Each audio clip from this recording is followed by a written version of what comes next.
नमस्कार, news one India में आपका स्वागत है। आपके साथ मैं धर्मराज सिंह। आपको सीधे ले चलते हैं लैंसडाउन, जहां पर इस वक्त उत्तराखंड में आम आदमी पार्टी के CM face colonel Ajay Kothiyal संबोधित कर रहे हैं। रंग की वर्दी में, जिसे भारतीय सेना की यूनिफॉर्म बोलते हैं, कि उसके ना एक्सपीरियंस बहुत ज्यादा बढ़ते गए।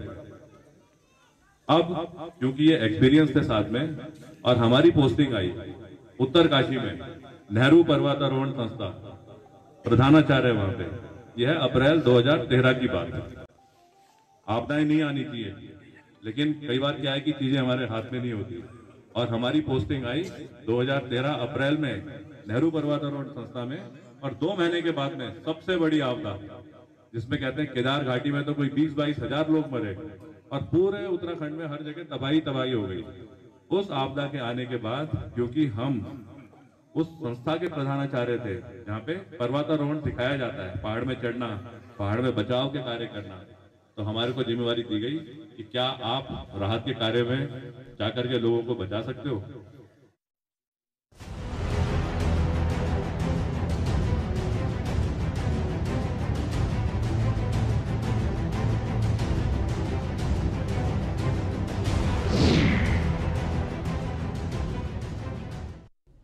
उत्तराखंड में विधानसभा चुनाव की सुगबुगाहट शुरू हो चुकी है।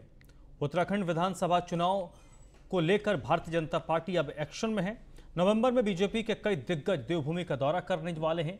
वे प्रधानमंत्री के 1-2 नहीं बल्कि कुल 7 दौरे तय हुए हैं।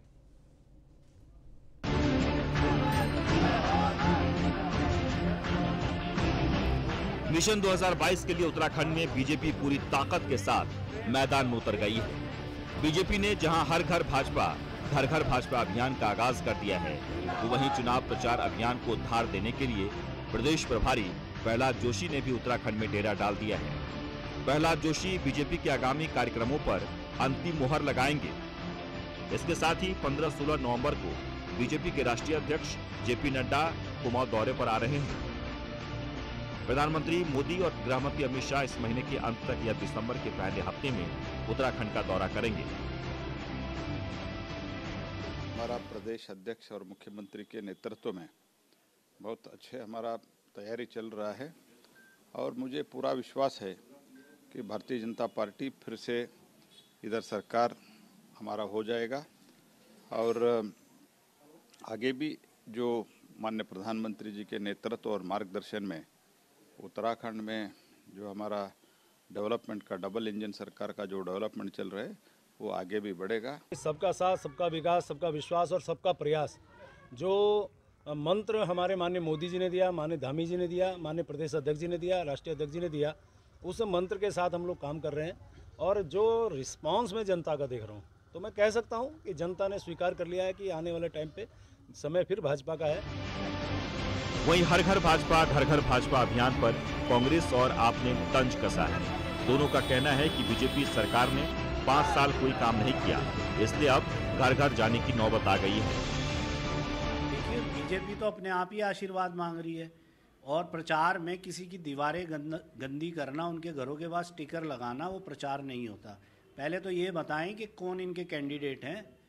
अगर भाजपा अपने दम पे चुनाव लड़ती है, तो पहले जनता को ये बताए कि उसने क्या किया उत्तराखंडियत के लिए और उत्तराखंड के लिए, तब तो हम भी माने कि हाँ भाजपा प्रचार कर रही है। किसी के घर में एक विधानसभा से 6 कैंडिडेट अपने अपने स्टिकर लगाएं, उसे प्रचार नहीं कहते, उसे व्यक्तिगत प्रचार कहते हैं। तो मैं नहीं समझता ये इनका प्रचार है, इनका पूरा कुशासन है। इस बार भारतीय जनता पार्टी को पता है कि अब मोदी जी के चेहरे पर चुनाव नहीं हो पाएगा, वोट मिलने वाला नहीं है। पहले उन्होंने जो नारा दिया था, इस बार आपने देखा होगा नारा बदल दिया है। तो भारतीय जनता पार्टी को ये समझ में आ गया है, और उनके नेता भी मान रहे हैं कि इस बार उनके केंद्रीय नेताओं के चेहरे पर यहाँ चुनाव नहीं होना है, क्योंकि आम आदमी पार्टी है, और आम आदमी पार्टी ने जो मुद्दों की राजनीति यहाँ पर शुरू की है, वो उत्तराखंड की जनता को पसंद आ रहा है। उत्तराखंड में चुनावी मौसम गर्म, जब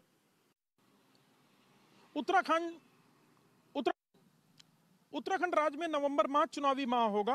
भारतीय जनता पार्टी चुनावी अभियान में सबसे आगे है और लीड ले रही है, जबकि कांग्रेस के प्रभारी मैदान में उतर चुके हैं। वहीं आम आदमी पार्टी के दोनों बड़े नेता अपने चुनावी अभियान को धार देने आ रहे हैं। दरअसल राजनीतिक दलों को पता है कि उनके पास समय बेहद कम है। इसमें चुनावी प्रबंधन के साथ ही टिकटों पर पूरा फोकस होगा। बहरहाल देखना होगा समय से जारी इन राजनीतिक दलों की तैयारियों पर जनता कितना संतुष्ट होती है और उनके पक्ष में मतदान करती है। कैमरामैन राजन बड़ोला के साथ सुदीप जैन, न्यूज़ 1 इंडिया, देहरादून। तो चलिए, देवभूमि के चक्रव्यूह में आज इस मुद्दे पर हम बातचीत करेंगे और इस बातचीत में, इस चर्चा में मेरे साथ विनोद सुयाल जुड़ रहे हैं, जो प्रवक्ता हैं भारतीय जनता पार्टी के, प्रतिमा सिंह कांग्रेस पार्टी के प्रवक्ता भी इस चर्चा में मेरे साथ जुड़ रही हैं, और उमा सिसोदिया जी हैं, प्रवक्ता आम आदमी पार्टी के। आप तीनों का बहुत बहुत स्वागत। सबसे पहला जो सवाल है विनोद सुयाल साहब आपसे ही, भारतीय जनता पार्टी के बड़े नेताओं के दौरे लग रहे हैं, इसका मतलब क्या है कि आपकी पार्टी पूरे जोर शोर से चुनाव मैदान में उतर रही है, कोई कोर कसर नहीं छोड़ना चाहती है, या फिर जो विपक्ष आरोप लगा रहा है कि अब आपके केंद्रीय आलाकमान को यह लग गया है कि उत्तराखंड की जो लीडरशिप है उनसे इस जंग को नहीं जीता जा सकता, तो सेंट्रल ने अब कमान संभाली है? भारतीय जनता पार्टी जनता के प्रति जवाबदेह राजनीतिक दल है, और केंद्र का नेतृत्व हो, राज्य का नेतृत्व हो, आम जनमानस के प्रति हमारा वो है कि हम उनके प्रति हमारी जवाबदेह है कि हमने उत्तराखंड राज्य ने हमको जनादेश दिया था, केंद्र में भी राज्य में भी, उन सारे विषयों पर 4.5 वर्षों के अंदर और 7 वर्षों के अंदर हमने जनता के लिए क्या काम किया है, उसको लेकर हमारा केंद्रीय नेतृत्व और राज्य का नेतृत्व दोनों जनता के बीच में जाने वाले। अब तक का हमारे जो कार्यक्रम थे वो बूथ आधारित कार्यक्रम थे, अब हम बड़े कार्यक्रम कर रहे हैं जिसमें हमारे प्रदेश के मुख्यमंत्री पुष्कर सिंह धामी जी, हमारे प्रदेश अध्यक्ष आदरणीय कौशिक जी और हमारे वरिष्ठ नेता और हमारे चुनाव प्रभारी और सभी रैलियों को संबोधित करने वाले हैं। इसलिए भारतीय जनता पार्टी एक ऐसा राजनीतिक दल है जो अपने पूरे जवाबदेही के साथ जनता के बीच में उतरता है। हमारा नेतृत्व भी, केंद्रीय नेतृत्व भी गंगोत्री के समान पवित्र है, और उसने उत्तराखंड के लिए हमारे नरेंद्र भाई मोदी ने अनेकों विकास योजनाएं प्रारंभ की है। इसलिए हम जनता के बीच में उन योजनाओं को लेकर भी जाएंगे और राज्य सरकार ने जो काम किया उनको लेकर भी जाएंगे। मुझे लगता है कि कांग्रेस अगर ये कह रही है तो मुझे लगता है क्योंकि वो नेतृत्व विहीन है, नेतृत्व शून्य है उनका केंद्रीय नेतृत्व, इसलिए मुझे लगता है कि भारतीय जनता पार्टी पर अनर्गल प्रलाप कर रही है।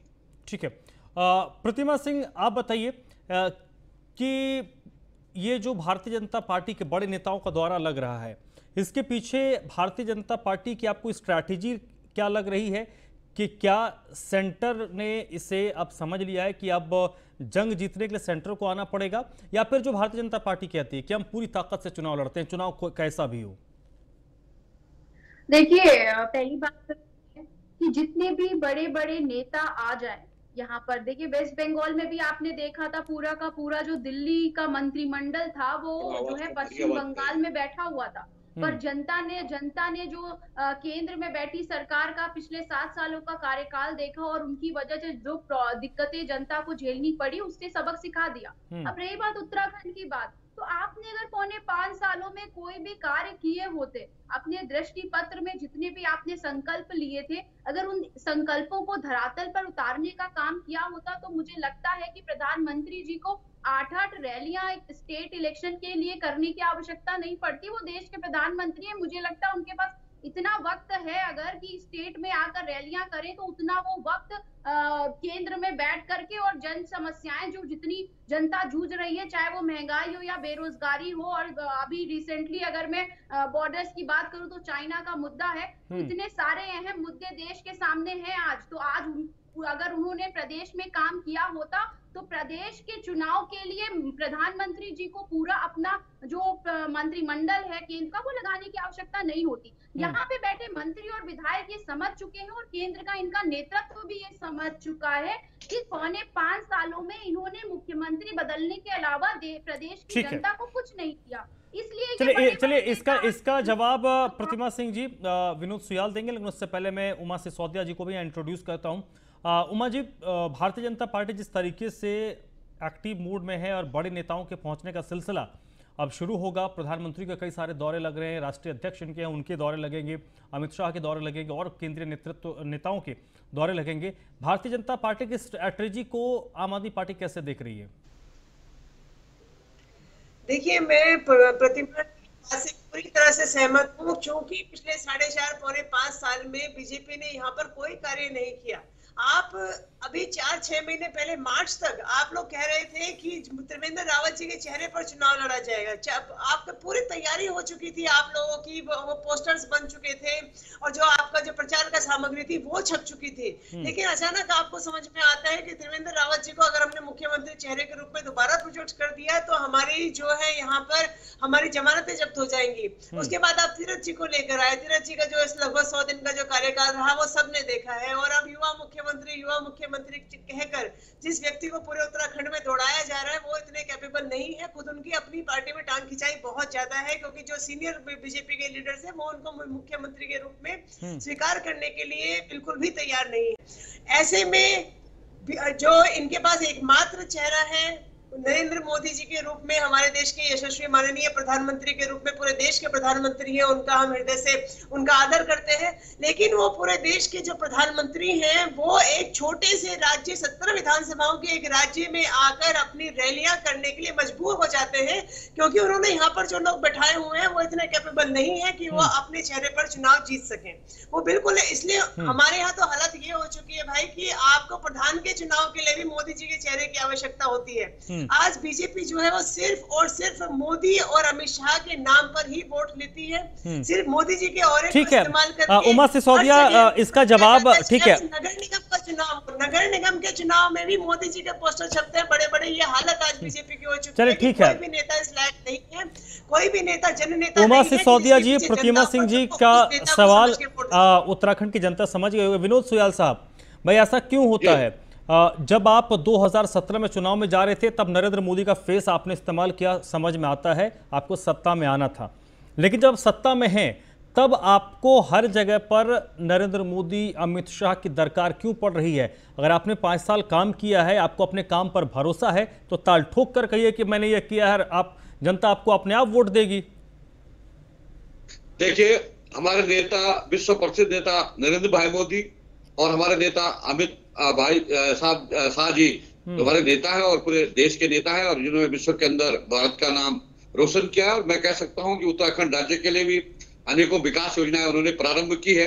आम आदमी पार्टी और कांग्रेस पार्टी जो अभी कह रही है, मुझे उनका आभार व्यक्त करना चाहता हूं उमा सिसोदिया जी का, कि वो निश्चित रूप से हमारे विकास कार्यों से प्रभावित है। केंद्र सरकार ने उत्तराखंड के अंदर जो काम किया है उसके आधार पर हम वोट मांग रहे हैं, और निश्चित रूप से हम मांगेंगे, और नरेंद्र भाई मोदी के नाम पर ही वोट मांगेंगे हम, अमित भाई साहब के नाम पर वोट मांगेंगे हम, धामी जी के नाम पर वोट मांगेंगे, त्रिवेंद्र जी के नाम पर वोट मांगेंगे, हमारा नेतृत्व हम वोट मांगेंगे। मुझे लगता है कि इसमें कांग्रेस पार्टी को कोई कष्ट नहीं होना चाहिए। मुझे अगर राहुल गांधी जी के नाम से अगर कोई कार्यक्रम करवाना है तो मुझे हमें कोई कठिनाई थोड़ी है। कोई सोनिया गांधी जी के नाम से कोई कार्यक्रम करवा रहे हैं तो हमें कोई कठिनाई थोड़ी है। अगर अरविंद केजरीवाल जी के नाम से कोई कार्यक्रम करवा रहे हैं तो हमें कोई कठिनाई थोड़ी है। आखिर इसमें कष्ट की क्या बात है? आखिर हम उनका अनुसरण करते हैं, हम उनकी पार्टी के कार्यकर्ता हैं, वो देश के प्रधानमंत्री है, हमारे राष्ट्रीय अध्यक्ष है, सुयाल जी ठीक है, विनोद सुयाल साहब, ये आपकी सारी बातें ठीक है, लेकिन ठीक है, आप एक सवाल का जवाब मैं लेता हूं, फिर मैं प्रतिमा जी आपके पास आता हूं। आपकी सारी बातें मैं मान लेता हूं, लेकिन जब आप काम किए हुए होते हैं, मैं प्रतिमा सिंह जी को बात मेरी पसंद नहीं आएगी, लेकिन मैं एग्जाम्पल दे देता हूं। पंजाब में कैप्टन अमरिंदर सिंह हट गए। इससे पहले जो पंजाब में चुनाव हुए थे तो कैप्टन अमरिंदर सिंह ने एक फैसला किया था। उनको पता था कि मेरा फेस है, मेरा काम है, उस आधार पर मुझे वोट मिलेगा, और उनको वोट मिला। तो उनको किसी बड़े नेता की जरूरत नहीं पड़ी थी। तो उत्तराखंड में अगर पिछले 4.5 साल में जरूरत हुई, ठीक है, बड़े नेता हैं, कभी कभार आ जाएं चुनाव प्रचार करने के लिए, कोई दिक्कत नहीं है, लेकिन आप शुरू मोदी से करते हैं, खत्म अमित शाह से करते हैं, आप शुरू जेपी नड्डा से करते हैं और खत्म फिर किसी केंद्रीय नेता से करते हैं। इसका क्या मतलब है सर? देखिए, हमारी भारतीय जनता पार्टी एक ऐसा बोलिए भारतीय जनता पार्टी एक ऐसा राजनीतिक दल है जिसकी अपनी कार्य करने की पद्धति है। हमारे नेता नरेंद्र भाई मोदी, अमित शाह जी और सभी मिलकर जो है, तो मुझे लगता है कि उत्तराखंड के विकास के लिए सतत प्रयास होते हैं। और क्योंकि संघीय राज्य है और भारत के अंदर ही उत्तराखंड राज्य आता है, कोई उत्तराखंड कोई अलग से कोई, इसमें मुझे लगता है कोई कठिनाई विपक्ष को नहीं होनी चाहिए। हमारे चलिए ठीक है, विपक्ष को नहीं होना चाहिए, क्या कठिनाई, ठीक है, तीसरा भी तो होगा भाई साहब, तीसरा नंबर 3 भी तो कोई होगा, ठीक है, उसका जवाब उनसे लेंगे। प्रतिमा सिंह जी कुछ कह रही है, उमा जी, ठीक है, प्रतिमा सिंह जी बोलिए प्लीज। प्रतिमा जी, पहली बात तो मुझे आपने जो एग्जाम्पल कोट किया उसका बिल्कुल भी बुरा नहीं लगा धर्मराज जी, वो हमारे वरिष्ठ नेता हैं और बिल्कुल हम उनके कामों पर जीतते आए हैं, इसमें कोई दो राय नहीं है। दूसरी बात मैं आपको बताऊं, अगर ये एक छोटी सी बात मैं पूछना चाहती हूँ भारतीय जनता पार्टी के प्रवक्ता से यहाँ पर कि आप क्या बोल करके जनता से वोट मांगने जाएंगे, प्लस इसका जवाब दे दीजिए। ये बोलेंगे जा करके कि मोदी जी आपको संबोधित करने आ रहे हैं इसलिए हमें वोट दे दीजिए, या अमित शाह जी आपको संबोधित करने आ रहे हैं इसलिए हमें वोट दे दीजिए। अरे भाई, प्रदेश की जनता को अमित शाह के भाषण में या मोदी जी के भाषण में जरा सा भी मैं कहती हूँ इंटरेस्ट नहीं है।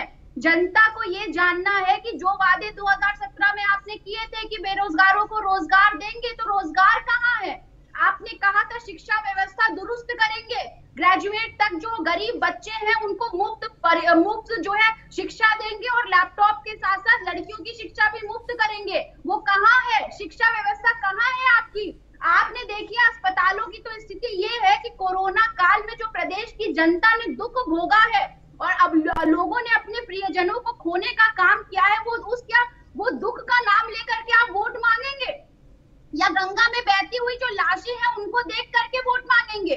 किसान परेशान है, आत्महत्या कर रहा है, उसका नाम लेकर के वोट मांगेंगे? क्या कह के वोट मांगेंगे? महिला सुरक्षित है, आपके खुद के कई नेता, कई विधायक और आपके संगठन महामंत्री के खिलाफ जो है यौन शोषण के मुद्दे। चलिए ठीक है, मैं विनोद सुयाल साहब से जवाब लूंगा, उससे पहले उमा सिसोदिया जल्दी से। उमा सिसोदिया, ठीक है, डॉक्टर प्रतिमा सिंह में उसका जवाब लूंगा। उमा सिसोदिया जी, आप कुछ बात करें तो उसको कंप्लीट कर लीजिए प्लीज। जी धनराज भाई, आपने अभी एक बात बोली कि आप लोग अपने काम पर वोट मांगेंगे। विनोद जी ने भी कहा हमने बहुत बड़े बड़े काम किए हैं, काम पर वोट मांगेंगे, लेकिन आज तक भी आप किसी भी चुनावी रैली बीजेपी की उठाकर देख लीजिए, किसी ने ये नहीं कहा कि हमने ये काम किया है तो हमें वोट दीजिए।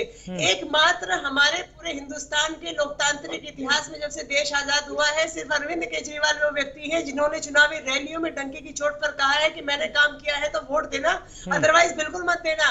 अपने जो विधायक उनके खड़े होते, जो प्रत्याशी खड़े होते थे, उनको ये बोलते थे कि ये जो सामने खड़ा है अगर इसने कुछ काम किया है तो उसको वोट दे देना, अदरवाइज बिल्कुल मत देना। क्या ये हिम्मत बीजेपी और कांग्रेस में है कि वो चुनावी रैलियों में अपने काम के ऊपर वोट मांग सके? चलिए, कांग्रेस से अभी सवाल का कोई मतलब नहीं है। नहीं, कांग्रेस ने काम नहीं किया होगा इसलिए ठीक है, कांग्रेस से सवाल का मतलब नहीं बनता, क्योंकि कांग्रेस ने अगर काम नहीं किए होंगे, कांग्रेस लोगों की शिकायत होगी तो लोगों ने उसका जवाब 2017 में दे दिया था। तो ये सवाल तो कांग्रेस से भी बनता नहीं है, भारतीय जनता पार्टी से जरूर बनता है। विनोद सुयाल साहब, दो लोगों ने सवाल उठाया, जवाब दीजिए प्लीज। देखिए, मुझे लगता है कि भारतीय जनता पार्टी ने उत्तराखंड राज्य के अंदर विकास किया, और जो पिछले 5 वर्षों के अंदर, जिसमें 3 वर्ष हरीश रावत जी के हैं, जिस तरह से उन्होंने उत्तराखंड के अंदर भ्रष्टाचार, और मुझे लगता है कि जिस तरह विधायकों की खरीद फरोख्त, और जिस तरह से मुझे लगता है कि 2 स्थानों से स्वयं चुनाव अपने आप हार गए थे, जिस तरह से कांग्रेस की जो उत्तराखंड की जनता ने जो उन्हें सबक सिखाया, मुझे लगता है कि प्रतिमा सिंह जी को वो याद नहीं है। प्रतिमा सिंह जी केवल हमसे सवाल पूछ रहे हैं कि उनका जो 5 सालों का उनका शासन था, उस शासन के अंदर जनता ने नहीं, उनके 5 साल के शासन में इसलिए मैं बात नहीं करना चाहता, और उमा सिसोदिया की बात को मैंने इसलिए भी वहीं पे खत्म कर दिया क्योंकि उसका फैसला जनता ने 4.5 साल पहले कर दिया, और जनता के फैसले से बड़ा कोई फैसला नहीं है। ना उस पर मैं चर्चा कर सकता हूं, ना आप लोग चर्चा कर सकते। वो तो जनता ने अपना मैंडेट दे दिया, फिर 4.5 साल हुए, 5 साल में फिर जनता के बीच जाएंगे। ठीक है, प्रतिमा सिंह जी जल्दी से देखिए बिल्कुल आप भ्रष्टाचार की बात देखिए, वो व्यक्ति कर रहे हैं जिनके आपको अभी हाईकोर्ट ने सुबह एक मुद्दे पर फिर लताड़ा है इनको। सुबह हाईकोर्ट ने एक श्रम कामगार बोर्ड जो था इनका, उसमें जो घपले हुए थे, उस मुद्दे को जनहित याचिका में लेकर सुनवाई की है, और सुनवाई में सरकार से पूछा है कि जवाब क्यों नहीं दे रहे हैं आप, जब आपसे बोला गया है कि भ्रष्टाचार जो हुआ है कामगार बोर्ड में, उसमें जो चलिए उस पर फिर कभी बात हो जाएगी। कुल मिलाकर भारतीय जनता पार्टी इस वक्त केंद्रीय नेतृत्व के बड़े नेताओं के आने से उत्साहित है, लेकिन उसको विपक्ष अपने हिसाब से परिभाषित कर रहा है। बहुत बहुत शुक्रिया उमा सिसोदिया जी, डॉक्टर प्रतिमा सिंह बहुत बहुत शुक्रिया आपका, विनोद सुयाल जी आपका भी बहुत बहुत शुक्रिया इस चर्चा मेरे साथ जुड़ने के लिए। देवभूमि के चक्रव्यूह में आज बस इतना ही।